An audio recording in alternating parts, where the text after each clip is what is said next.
Congress M. മുന്നണി മാറി അധികാരം പിടിക്കുന്ന ജോസ് കെ മാണിയുടെ അധികാര രാഷ്ട്രീയത്തിന് കേരള ജനത അന്ത്യം കുറിച്ചു. പാർട്ടി ചെയർമാൻ ജോസ് കെ മാണിയും മന്ത്രി റോഷി അഗസ്റ്റിനുമടക്കം മത്സരിച്ച 12 സ്ഥാനാർത്ഥികളും പരാജയപ്പെടുന്ന സാഹചര്യമാണ് നിലവിലുള്ളത്. ഇതോടെ കേരള കോൺഗ്രസ് എമ്മിനെ സംബന്ധിച്ച് സമ്പൂർണ്ണ പരാജയമാണ്. കേരള കോൺഗ്രസ് മാണി വിഭാഗത്തിന്റെ രാഷ്ട്രീയ ചരിത്രത്തിലെ ഏറ്റവും ദയനീയ പരാജയമാണിത്. നിയമസഭയിൽ ഒരംഗത്തെ പോലും ജയിപ്പിക്കാൻ കഴിയാത്ത നാണം കെട്ട തോൽവി. പാലായുടെ മാണിക്യമായിരുന്ന പിതാവ് കെ എം മാണി 13 തവണ വിജയിച്ച പാലാ മണ്ഡലത്തിലാണ് ജോസ് കെ മാണി സി കാപ്പനോട് പരാജയം ഏറ്റുവാങ്ങേണ്ടി വന്നത്. ജലവിഭവ മന്ത്രിയായിരുന്ന റോഷി അഗസ്റ്റിൻ ഇടുക്കിയിൽ കോൺഗ്രസിലെ റോയ് കെ പൗലോസിനോടും ദയനീയമായ തോൽവി ഏറ്റുവാങ്ങി. UDF-ൽ ധനകാര്യ വകുപ്പും ജലവിഭവ വകുപ്പും ചീഫ് വിപ്പ് സ്ഥാനവും വഹിച്ചിരുന്ന UDF-ലെ രണ്ടാമത്തെ ഘടകകക്ഷിയായിരുന്ന കേരള കോൺഗ്രസ് എം 2020-ലാണ് ഇടതുപക്ഷത്തേക്ക് മാറിയത്. മുന്നണി ധാരണ പ്രകാരം കോട്ടയം ജില്ലാ പഞ്ചായത്ത് പ്രസിഡന്റ് സ്ഥാനം കൈമാറാൻ തയ്യാറാവാത്തതിനെ തുടർന്നാണ് കേരള കോൺഗ്രസ് എമ്മിനെ UDF പുറത്താക്കിയത്.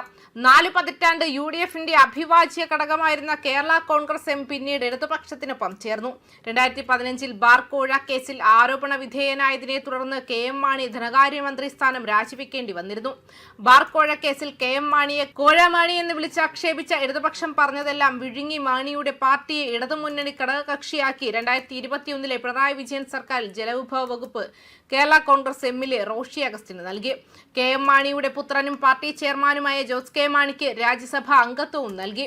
2021-ൽ കേരള കോൺഗ്രസ് എമ്മിന് ഇടതുമുന്നണി നൽകിയ 12 സീറ്റിൽ 5 ഇടത്ത് വിജയിക്കാൻ കഴിഞ്ഞിരുന്നു. കെ എം മാണി 13 തവണ തുടർച്ചയായി വിജയിച്ച പാലാ സീറ്റിൽ ഇടതു തരംഗമുണ്ടാക്കിയിട്ടും മകൻ ജോസ് കെ മാണി 17,378 വോട്ടിന് പരാജയപ്പെട്ടത് തിരിച്ചടിയായിരുന്നു. ഇത്തവണ പാലാ തിരിച്ചു പിടിക്കുമെന്ന് പ്രഖ്യാപിച്ചാണ് ജോസ് കെ മാണി മത്സരിച്ചത്. രണ്ടാം വട്ടവും പരാജയപ്പെട്ടത് അപ്രതീക്ഷിത തിരിച്ചടിയാണ്. തിരഞ്ഞെടുപ്പിന് തൊട്ടു മുൻപ് കേരള കോൺഗ്രസ് എമ്മിന്റെ UDF പ്രവേശനത്തിന് കത്തോലിക്ക സഭാ നേതൃത്വം സമ്മർദ്ദം ചെലുത്തിയിട്ടും മന്ത്രി റോഷി അഗസ്റ്റിനാണ് ഇതിനെ എതിർത്തത്.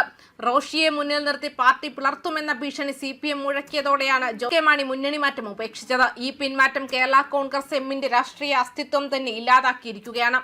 Roshy Augustine, chief whip N Jayaraj, Job Michael, Sebastian Kulathunkal, Pramod Narayanan എന്നിവരായിരുന്നു കഴിഞ്ഞ നിയമസഭയിൽ കേരള കോൺഗ്രസ് എം അംഗങ്ങൾ. UDF സർക്കാരിൽ ധനകാര്യ വകുപ്പും ജലവിഭവ വകുപ്പും ചീഫ് വിപ്പ് സ്ഥാനവുമാണ് കേരള കോൺഗ്രസിന് പതിവായി ലഭിച്ചിരുന്നത്. എന്നാൽ ഇടതുമുന്നണിയിലേക്ക് മാറിയപ്പോൾ ജലവിഭവ വകുപ്പ് എന്ന ഒറ്റ മന്ത്രിസ്ഥാനത്തിൽ ഒതുങ്ങി. ആശ്വാസമായി N ജയരാജന് ചീഫ് വിപ്പ് സ്ഥാനവും ലഭിച്ചു. 2011-ലെ ഉമ്മൻചാണ്ടി സർക്കാരിൽ കെ എം മാണി ധനകാര്യമന്ത്രിയും PJ ജോസഫ് ജലവിഭവ വകുപ്പ് മന്ത്രിയും PC ജോർജ് ചീഫ് വിപ്പുമായിരുന്നു. UDF-ൽ ലീഗിന് പിന്നാലെ മൂന്നാമത്തെ ഘടകകക്ഷിയായിരുന്ന കേരള കോൺഗ്രസ് മാണി വിഭാഗത്തിന്റെ സ്വാധീനവും സമ്മർദ്ദ ശക്തിയും പക്ഷേ ഇടതുമുന്നണിയിൽ പയറ്റാൻ കഴിഞ്ഞില്ല. CPI-യുടെ എതിർപ്പുകളും കേരള കോൺഗ്രസിന് അമിത പരിഗണനയുള്ള CPM നീക്കത്തിന് തടയിടുകയായിരുന്നു. കത്തോലിക്ക സഭാ നേതൃത്വത്തിന്റെ ഇടപെടലിൽ UDF-ലേക്ക് മടങ്ങാനുള്ള നീക്കം അവസാന നിമിഷം ഉപേക്ഷിച്ചത് കേരള കോൺഗ്രസ് എമ്മിന് രാഷ്ട്രീയ ആത്മഹത്യയുമായി. ന്യൂസ് ഡെസ്ക് കർമ്മ ന്യൂസ്.